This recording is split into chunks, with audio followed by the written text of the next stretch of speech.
poussa de nouveau un grand cri et rendit l'âme.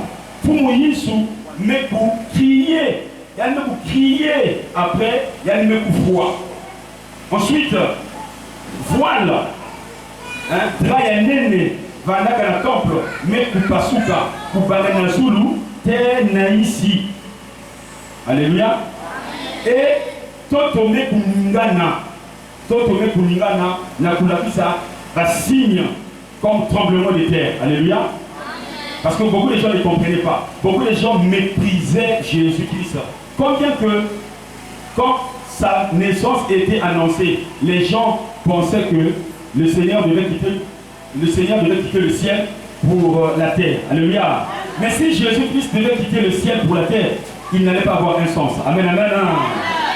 D'autres personnes comme Judas pensaient qu'en marchant avec le Seigneur, là, cela va bien. Parce que quand Jésus disait que je suis le Fils de Dieu, Judas va dire trop. Parce que selon Judas, il était question que pour nous, sur la garde, pour nous, sur la n'a pas prado comme aujourd'hui. Alléluia.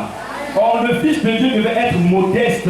Moi, je suis humble, pour se rabaisser. Donc, c'était les techniques que Dieu avait utilisées. Et comme sa naissance devait se passer à travers les hommes, sa mort aussi devait se passer à travers les hommes. Alléluia. D'autres disciples pensaient que quand Jésus-Christ parlait de sa mort, ils pensaient que quand il sera mort dans son prochain royaume, il devait occuper des grands postes. Alléluia.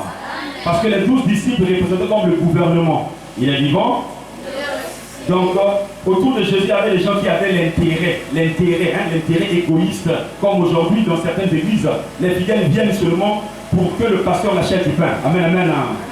Aujourd'hui, il y a ces frères-là qui font des églises, des restaurants. Parce que là-bas, si je partais, j'aurais la savonnette ou j'aurais les spaghettis. On doit prier avec un cœur ouvert. Il est vivant. Donc, tout ce que nous faisons dans l'église, on doit chercher l'intérêt de Dieu, pas notre intérêt. Quand on cherche quand on cherche notre propre intérêt, on devient idolâtre. Alléluia.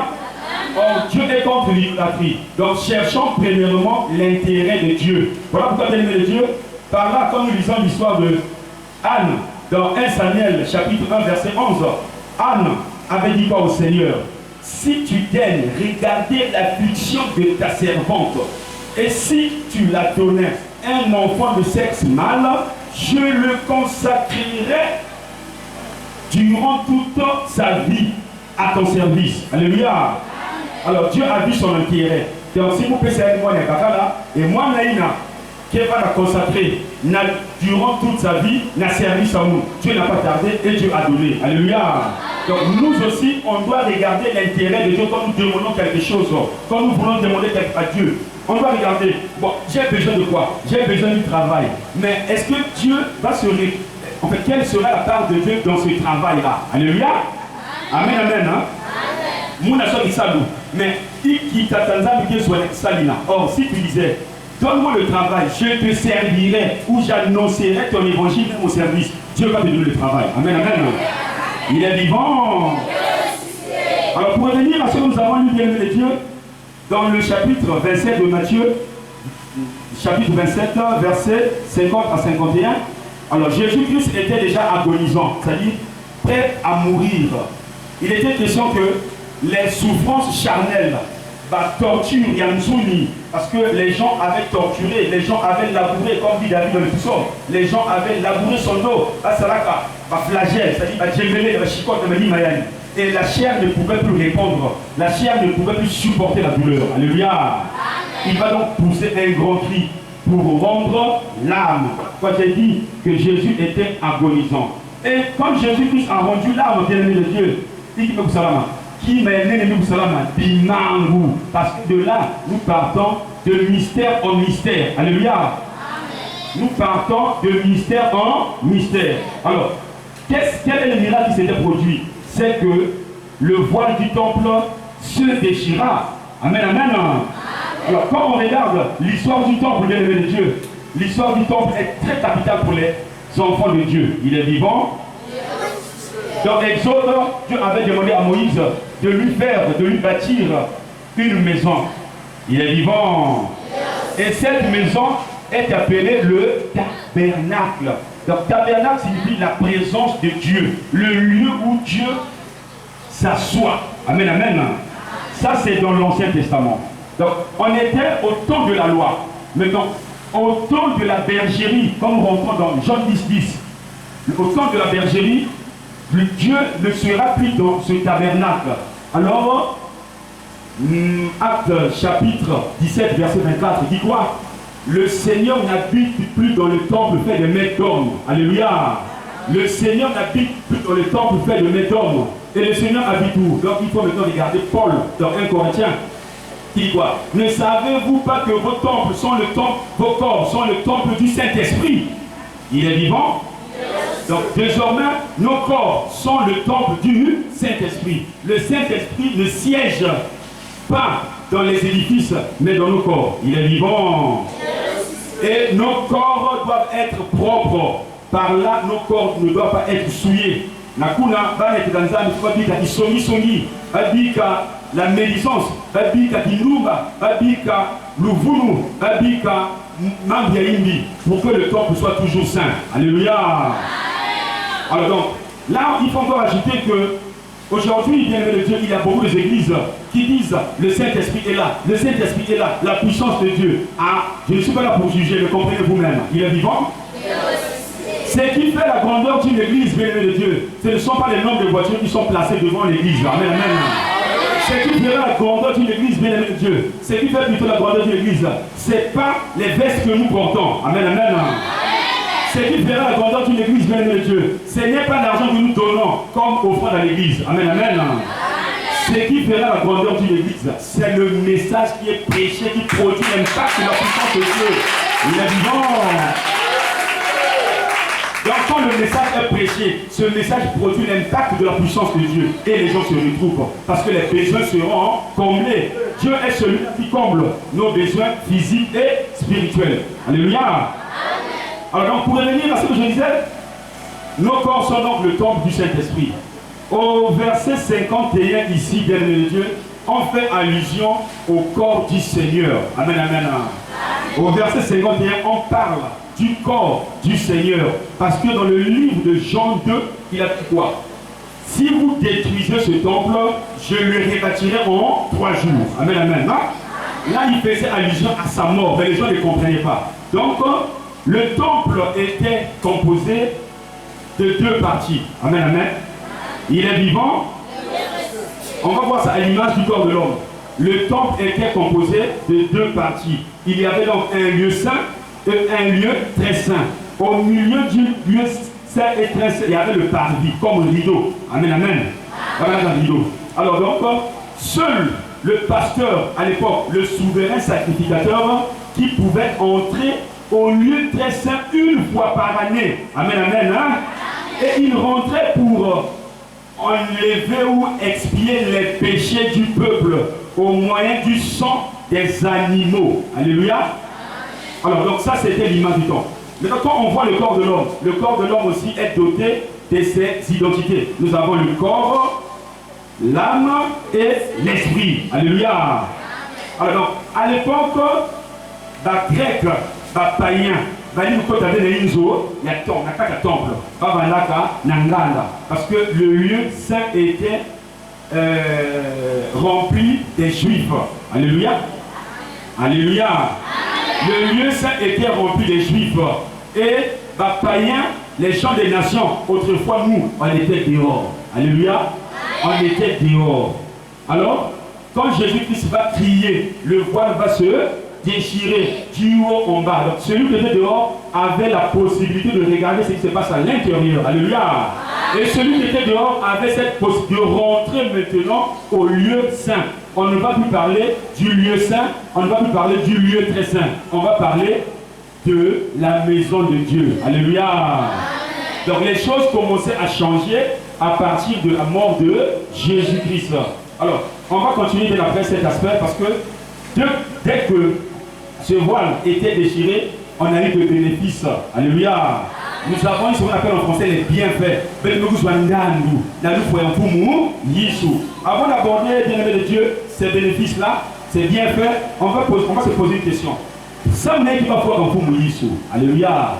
Pourquoi Jésus-Christ était lapidé? Bon, pas lapidé. Pourquoi Jésus-Christ était tué? Alléluia.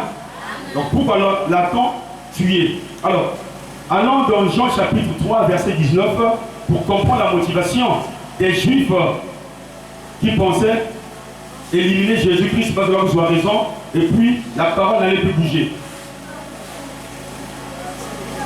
Jean chapitre 3, verset 19. Lisons la parole du Seigneur. Et ce jugement, c'est que la lumière étant venue dans le monde, les hommes ont préféré les ténèbres à la lumière parce que leurs œuvres étaient mauvaises. Alléluia. Amen. Alors, au temps de la grâce que nous sommes, il n'y a pas de rapport entre les ténèbres et la lumière. Alléluia. Amen. Regardez, quand il est le matin, quand il fait matin, il ne fait pas nuit. Alléluia. Puis, amen, amen. Si il y a des pipas, tangu qui est levé. Et si il y a un souka, pipa me koenda. Il est vivant. Pareillement à ce que nous avons lu. Donc Dieu savait faire les choses. Voilà pourquoi, bien-aimé de Dieu, ce soir, on va comprendre une chose. Raison pour laquelle je dirais à quelqu'un ce soir, si Christ avait été tué, c'est parce que sa prédication dérangeait les gens. Amen, amen. Comme nous sommes ici, pendant que nous louons, nous adorons Dieu pendant ces 3 jours, certaines personnes sont dérangées chez eux. Amen, amen. D'autres pensent même à fermer l'église au moyen des relations politiques, au moyen de relations policières. D'autres pensent même à faire du mal au pasteur gérant de l'église. Alléluia. Retenez ceci, bien-aimés de Dieu. Dieu n'a que bouche, nos bouches. Amen, amen. Nous avons invité Naïm donc si on n'évangélise pas la parole, qui va évangéliser?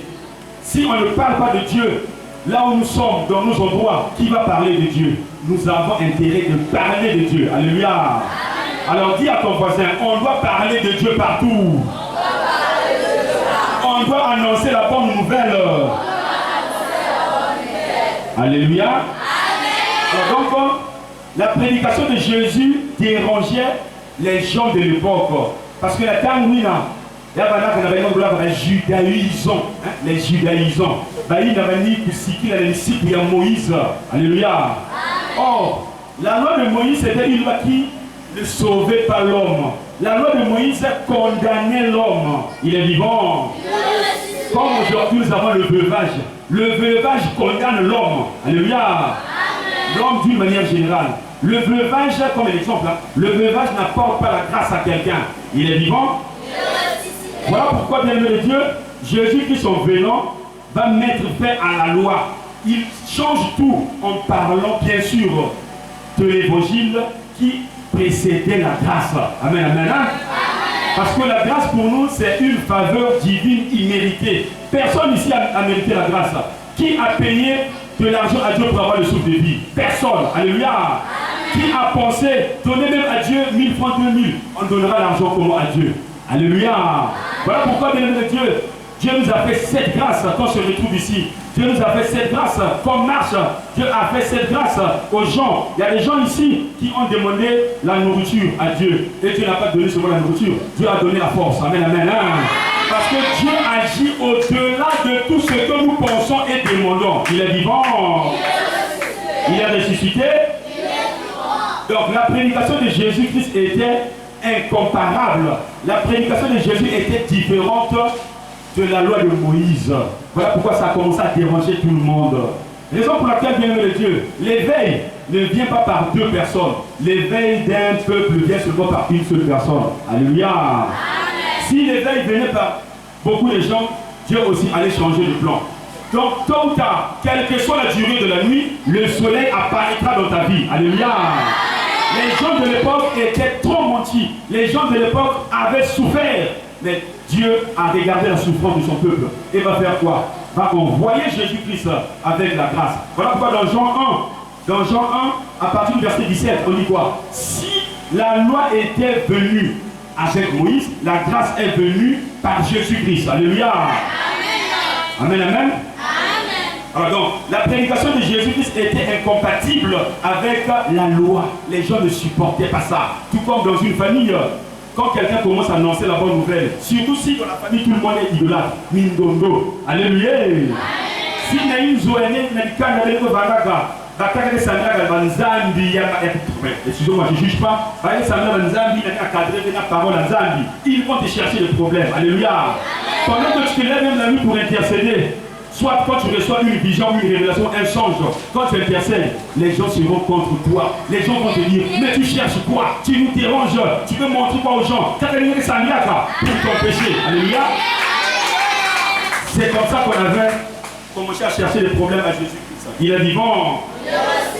Il est ressuscité. Et si vous êtes parmi ceux-là qui êtes dans ces familles idolâtres, ne baissez pas le bras. Parce que l'objectif de la lumière, c'est atteindre les ténèbres. Amen, amen. Hein? Les ténèbres ne pourront jamais gagner la lumière. Mais c'est la lumière qui va gagner les ténèbres. Il est vivant. Voilà pourquoi ce soir, je le dis encore. Là où Dieu s'installe, le diable déménage. Amen, amen. Hein? Il n'y aura pas côte à côte. Comme ici, l'église là-bas, Nganda, c'est pas possible. C'est que là-bas, il n'y a pas de Dieu. Il est vivant. Sinon que nos prières feront que le Nganda ferme les baffles, crame, pour que les gens la dégagent. Amen, amen. Parce qu'il n'y aura pas de rapport entre les ténèbres et la lumière. Alors, bien aimé Dieu, Jésus-Christ dérangeait le monde entier. Voilà pourquoi les gens vont commencer à lui faire des procès. Procès, tout ça, procès, un complot, afin qu'on gagne la blasphème. Parce que quand il prêchait la parole, il disait qu'il était fils de Dieu. Et c'était réel. Alléluia. Il était le roi. Parce qu'il a fait des choses extraordinaires que personne n'a jamais fait. C'est ce que même Papa Serge a souligné hier. Vous avez ton foi. Alléluia. Amen, amen.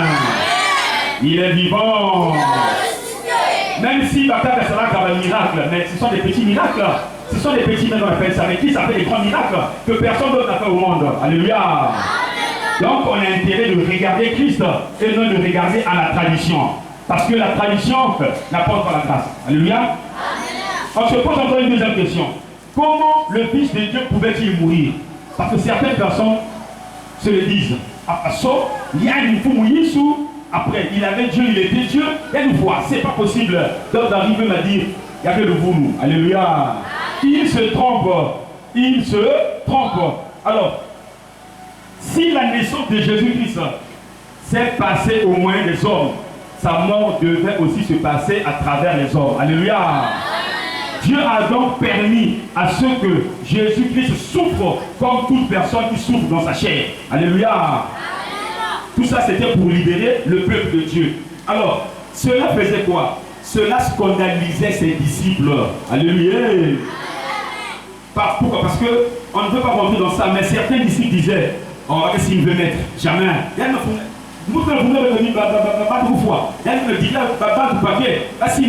Non, quand les soldats vont arriver, certains vont dire, il y a des charismes pas. Alléluia.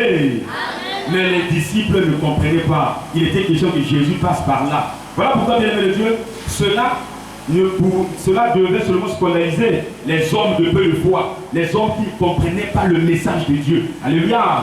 Parce que le message de Dieu disait quoi?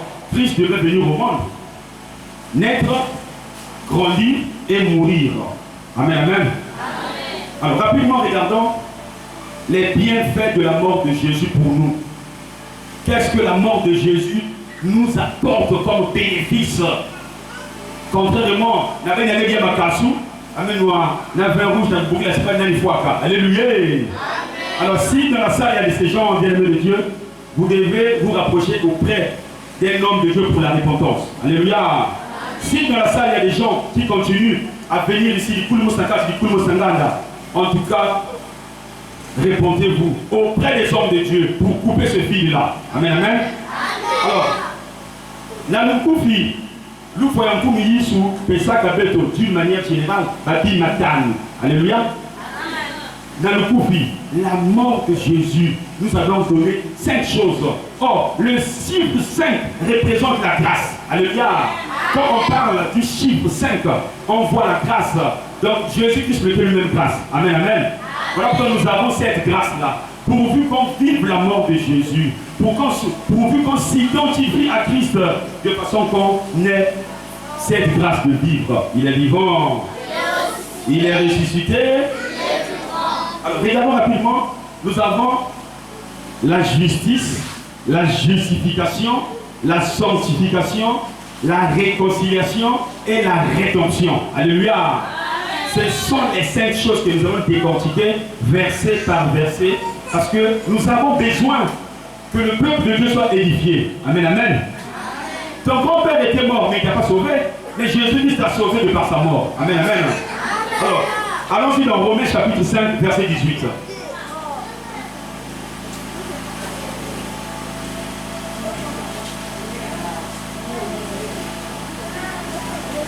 Romains chapitre 5, verset 18. Lisons la parole du Seigneur. Ainsi donc, comme par une seule offense, la condamnation a atteint tous les hommes, de même, par un seul acte de justice, la justification qui donne la vie s'étend à tous les hommes. Alléluia. Alléluia. La condamnation atteint tous les hommes. Mais cette condamnation est passée par qui? Par une seule personne. C'est qui? C'est Adam. Alléluia. Voilà pourquoi Adam était le premier homme et Jésus-Christ était le second Adam. Ça veut dire quoi? Si le premier Adam a introduit la mort, Jésus-Christ, le second Adam, a introduit la vie. Alléluia. Et dans la mort, il n'y a pas de vie. Amen, amen. Dans la mort, il n'y a pas la justice. Dans la mort, il n'y a pas la justification. Mais dans la vie, il y a la justice et la justification. Alléluia. Alors, quand nous avons justice, c'est quoi le fait de parler de la justice? On parle de la justice quand nous sommes justes. Alléluia. C'est-à-dire, c'est une manière par laquelle nous devenons droits devant Dieu. Alléluia. Donc, on devient droit sans péché devant Dieu. Nous péchons, nous demandons pardon et Dieu nous accorde ce pardon. Alléluia. Mais attention, ne pêche pas par volonté, parce que Hébreux 10, 25 nous parle du blasphème. Quand quelqu'un sait que c'est un péché et il dit oh, c'est pas possible. Alléluia. Tu sais bien que aller avec la femme de l'autre, c'est de l'adultère. Tu sais bien que Dieu est contre la fornication. Mais quand tu commences à demander pardon à Zan, c'est pas possible. C'est quoi? C'est un. Tu blasphèmes le Saint-Esprit. Alléluia. Raison pour laquelle, bien de Dieu, pour les hommes qui connaissent la loi, quand ils commettent, leur peine est doublée. Amen, amen. Pour les magistrats, quand ils sont condamnés, accusés plutôt d'abus de confiance, là, c'est-à-dire inclus à verser de l'argent, et puis à Mediambo Moïna. Comme ils savent, il y a 2 fois. Alléluia. Si il y a 5 ans d'emprisonnement, il y a 10 ans. Alléluia. Voilà pourquoi chez nous c'est la même chose, parce que Dieu nous a parlé depuis la nuit des temps. Et aujourd'hui, il continue de nous parler. Il nous a parlé avant, pendant, et il va nous parler après. Parce qu'il est hier, aujourd'hui et éternel.